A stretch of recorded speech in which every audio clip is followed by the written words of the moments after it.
A nossa próxima notícia, né, aconteceu essa madrugada, o português Diogo Jota e o irmão morreram em acidente de carro na Espanha.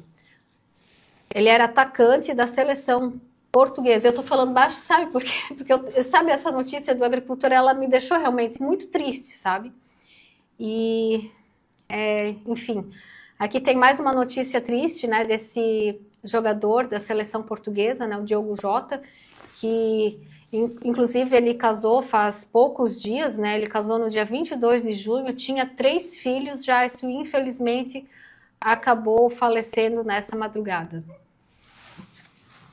Acidente de carro? Sim, ele estava com o irmão no carro, parece que estourou um pneu e o carro pegou fogo. Foi algo bem triste que aconteceu e esse fato realmente está estampado em todas as mídias no dia de hoje, porque é um assunto bem de repercussão, não só, né, todo mundo, né, uma repercussão mundial. Eu sinceramente não acompanho muito futebol, eu não estou por dentro de quem é ele, né? Mas eu vi aí que deu bastante comoção em torno do nome dele. Mas eu acho que futebol é uma coisa importante para condicionamento físico, é importante que se dê atenção para o futebol, até porque a juventude aqui no Brasil praticamente não tem esporte nenhum para praticar, salvo futebol. Até estava vendo, agora vão se realizar os JESCs, jogos aqui do estado de Santa Catarina, né? Jogos estaduais, né? E eu vejo assim como, voltando lá quando eu era criança, e como ainda é hoje, não mudou nada, como a maioria dos municípios, né? E olha que falam que Santa Catarina é um estado desenvolvido. A maioria dos municípios não tem infraestrutura nenhuma para o esporte, né? Aí manda lá, sei lá, 10, 20 municípios por categoria, consegue encaixar um piá, uma menina ali para participar, tudo sem incentivo nenhum. Quando o pai patrocina alguma coisa, existe. Então, pelo menos o futebol tem que se salvar, né? É a única coisa que tem que salvar do esporte, porque o resto é abandonado também, no país inteiro.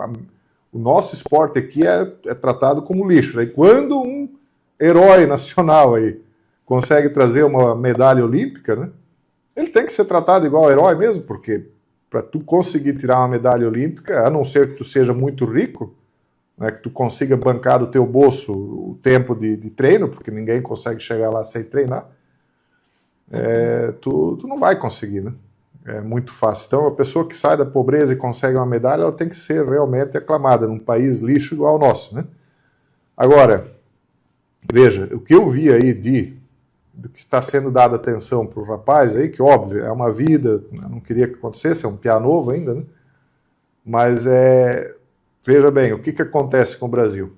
Muita atenção para uma vida que tem seu valor também. Agora, será que vai ser dada a mesma atenção para o agricultor do Rio Grande do Sul? Será que ele vai ganhar as manchetes no país inteiro? E pelo que eu vi ali, teve um site que eu vi que de cada 50 matérias era 49 falando do jogador de futebol. E não vi uma do agricultor lá.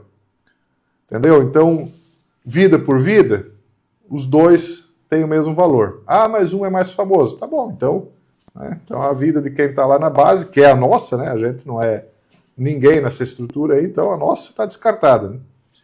Então é isso aí, é um país desgraçado mesmo, né? Os pêsames para a família aí que perdeu o jogador, né? Uma pena também.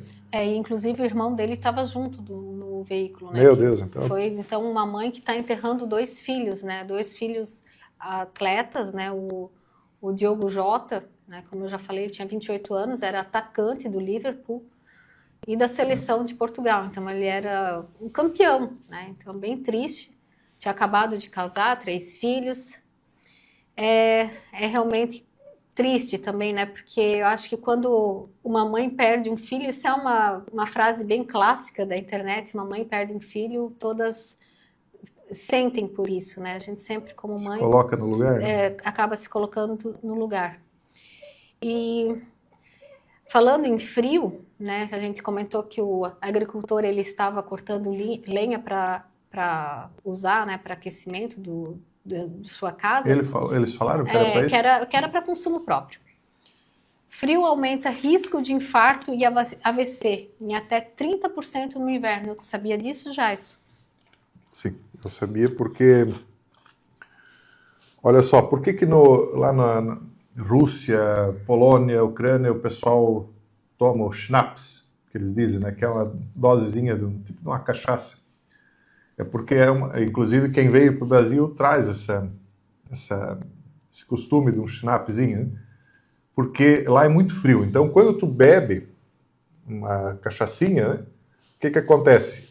As veias por onde o sangue circula, elas fecham, elas se contraem, né? E essa contração, ela também é feita quando tu te encolhe. O que tu está fazendo quando tu está te encolhendo? Tu está contraindo todos os teus músculos e as veias, tudo que tu tem dentro do teu corpo, o máximo que tu pode, para que, através do atrito do sangue dentro das veias,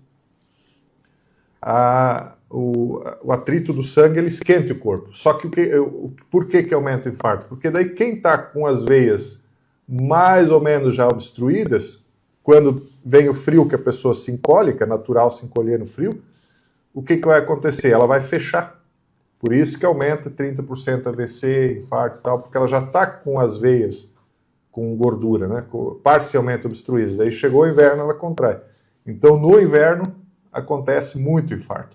Então, tem que cuidar. Nesse período aí, o cara tem que andar agasalhado e tal. Agora, quem trabalha na agricultura, voltando, né? Como é que vai andar agasalhado? Se mexe com água, com criação, pisa no banhado. Aí piorou, né? Porque daí vai estar agasalhado e molhado com frio ainda.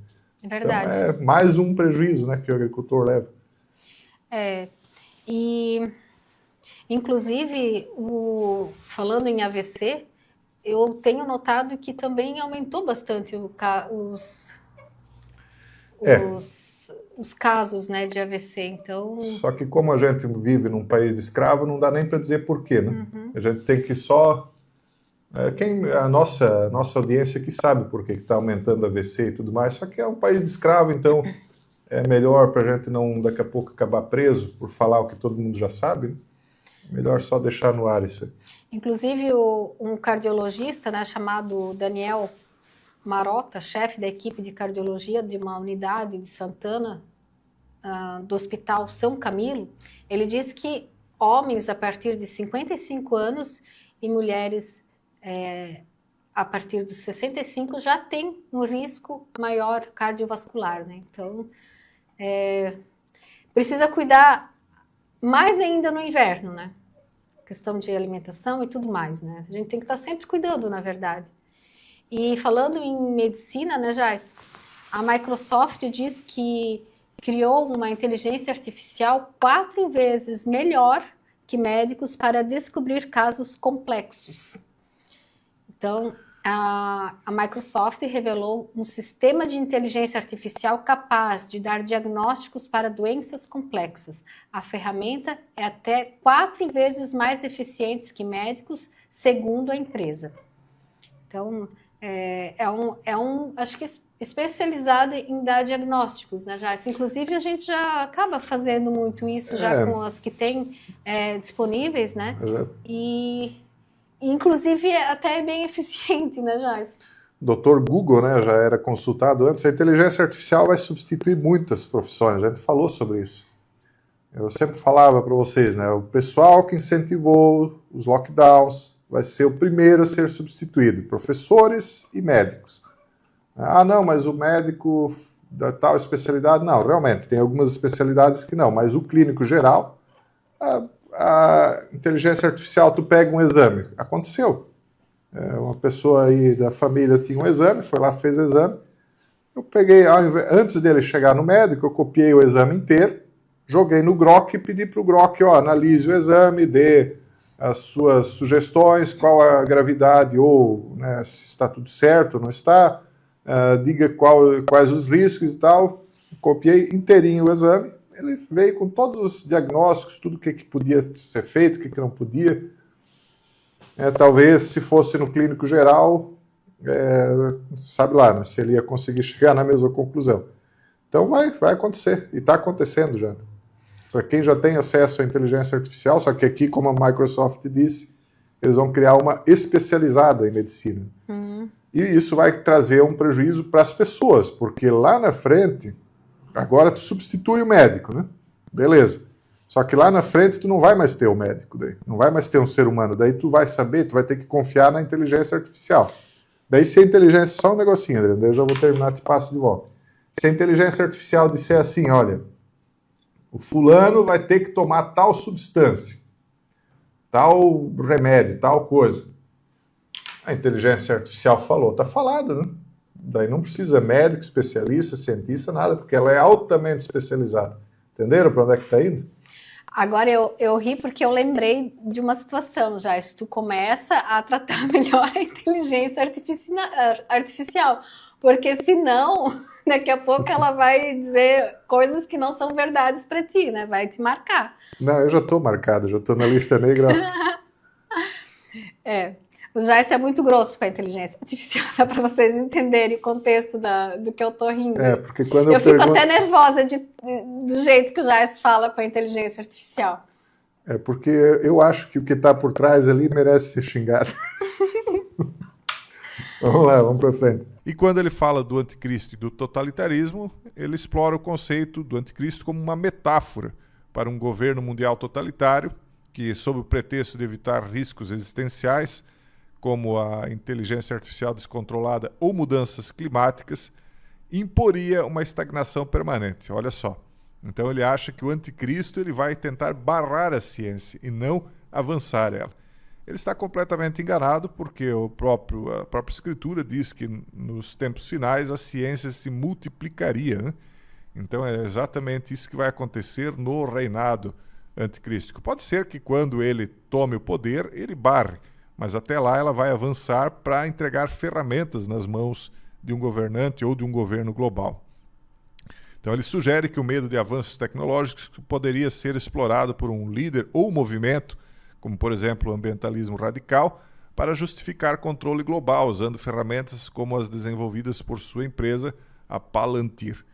Então veja, é aquilo que eu sempre falo para vocês, são dois grupos que estão cada um lutando de uma maneira diferente e lá no final eles vão se fundir e a profecia será cumprida. De um lado, esse pessoal ambientalista que quer regular as redes sociais, que quer regular o discurso, que quer regular a inteligência artificial, não porque querem impedir, mas porque eles querem usar somente para eles terem o controle sobre as massas. E por outro lado, pessoas como Peter Thiel, que são, como ele diz, populistas, que querem que isso esteja na mão das classes médias, dos mais pobres, para que todo mundo possa avançar e que a tecnologia possa instalar uma espécie de paraíso na Terra e que as profecias mais pessimistas não